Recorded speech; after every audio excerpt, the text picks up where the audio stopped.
최적의 타이밍에 전략적 선택을 도와드리는 제부자 부동산입니다. 9월 19일 목요일, 네. 추석은 잘 보내셨습니까? 예, 저도 잘 보내고 왔습니다. 오늘 바로 부동산 뉴스로 시작하려고 했는데, 새벽에 이제 금리 인하를 단행했습니다, 미국이. 다른 뉴스는 굳이 다음날 봐도 되니까 오늘 특별한 뉴스는 별로 없더라고요. 네. 이거는 그렇게 하고 우선 바로 패드로 보겠습니다. 지금 금리 인하를 이런 식으로 한다고 이렇게 나와 있는데 영문 해석을 한국어로 해도 결국에는 미국의 이제 고용이나 이런 물가 상승을 막기 위해서 금리 인하를 했다. 결론은 그런 식으로 이렇게 나와 있습니다. 그러면 이제 한국은행을 살펴보겠습니다. 이제 그 한국은행에서 그 회의 결과를 이제 어떻게 평가하느냐 이게 나오거든요. 그거를 지금 보시면은 미국의 이제 중앙은행 패드에서 정책금리 이제 기준금리를 0.5%, 0.25%로 이제 봤었는데 0.5%로 금리 인하를 했습니다. 고용 증가세가 완화돼서 이제 증가세가 다시 이제 둔화로 변경됐다. 그러니까 한마디로 미국 경제 상황이 막 썩 좋지는 않다는 상황입니다. 네. 실질적으로 좋았다 하면은 원래 이제 미국 기준금리를 조금씩 빨리 0.25로 빨리 조금 이렇게 진행을 했어야 하는데 7월 달까지 그 미국 경제 상황의 지표가 나오는 때까지 아마 지켜본 것 같습니다. 그래서 이렇게 진행을 했고요. 중요한 거는 지금 미국 패드에서 금리를 인하를 했다. 그리고 이걸 유지할 거고 지금 보면은 4.4%까지 내린다는 식으로 이렇게 나왔거든요. 그러니까 추가 금리를 인하를 시사를 한 겁니다. 예. 하고 있으니까 이게 이제 우리나라하고 어떤 상황이 되느냐 이게 이제 중요한 거예요. 예. 바로 체크를 해보면 우리가 이제 돈에 대해서 생각을 할 때 여러 가지 요소들이 있는데 지금 보실 거는 금리와 환율입니다. 예. 금리와 환율. 금리는 결국 이제 돈의 힘이죠. 돈의 가치죠. 이게 이제 대내적인 돈의 힘 가치라고 보시면 되고 환율은 대외적인 나라와 나라 간에 이제 돈을 비교를 해서 이게 서로 교환하는 거거든요. 그렇기 때문에 지금 금리와 환율이 이제 조금 중요하다고 보시면 됩니다.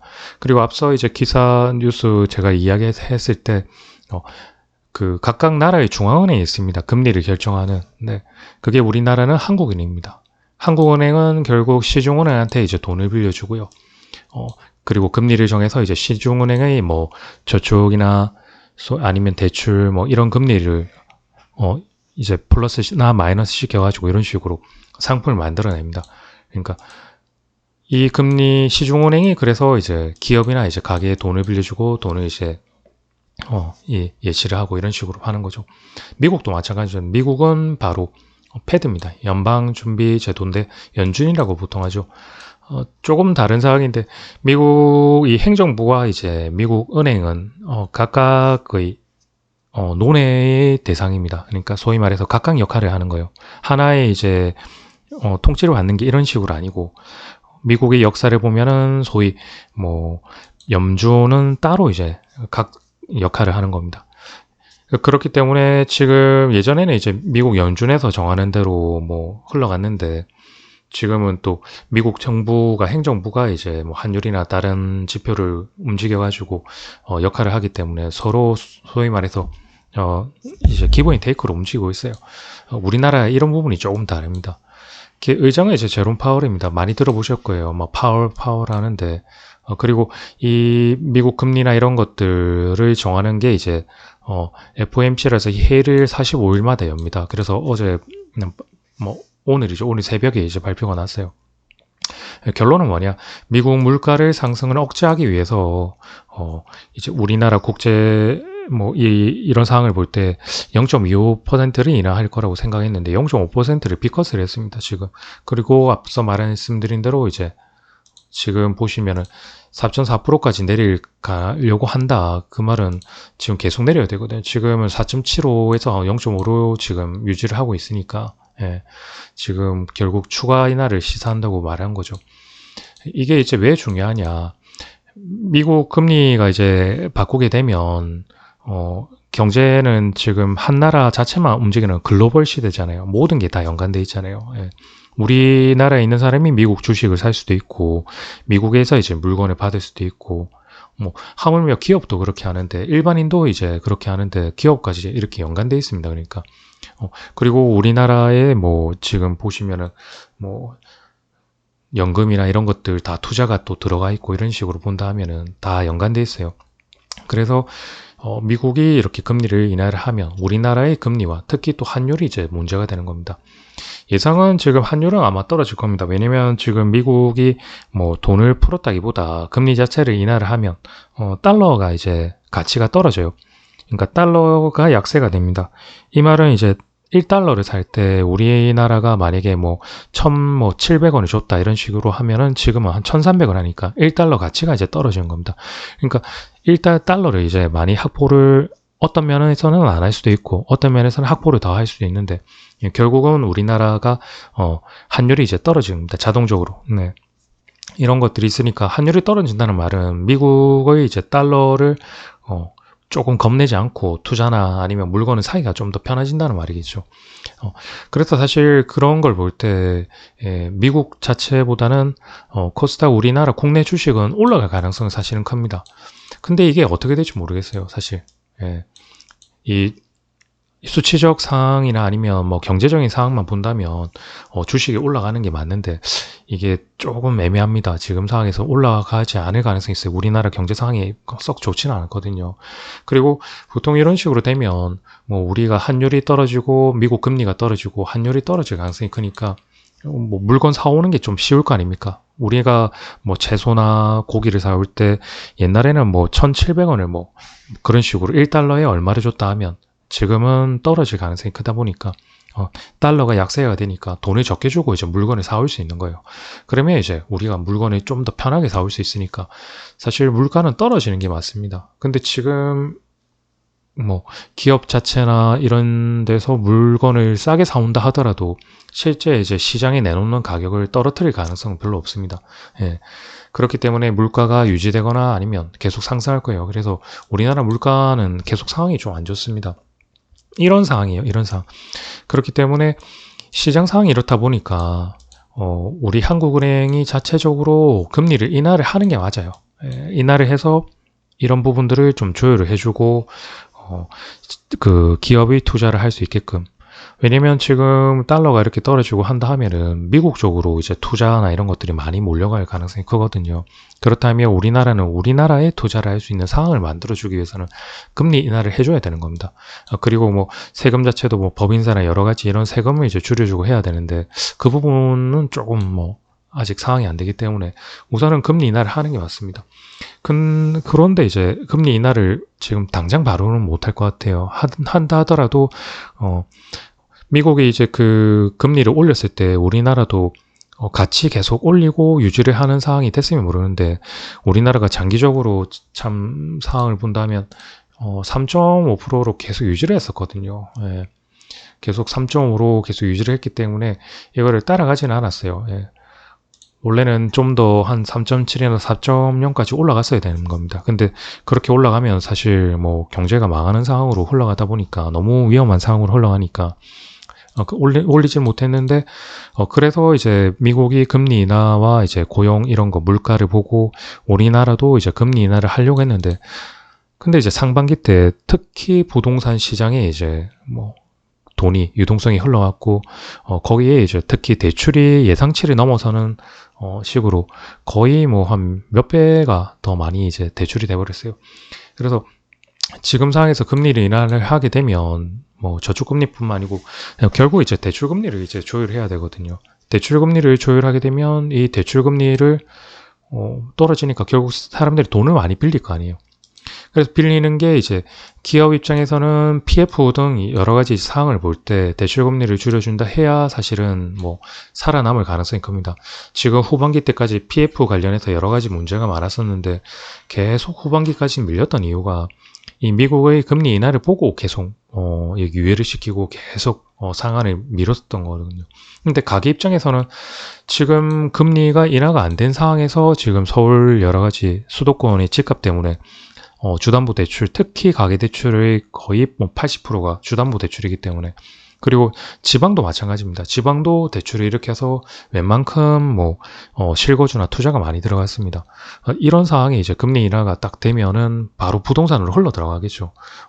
특히 그러니까 부동산과 이제 대출만 본다 하면은 이 금리 인하를 쉽게 할 상황은 아니게 돼버린 겁니다. 그래서 이제 정부에서 뭐 서로 커넥트가 돼가지고 미리 이제 대출 규제를 시중은행에 이제 주담보 대출 관련해서 여러 가지 사항들을 이렇게 만들어 놨어요. 이게 정책적으로 제가 볼 때는 뭐 미리 이렇게 선수를 쳤다는 게 나쁘진 않습니다.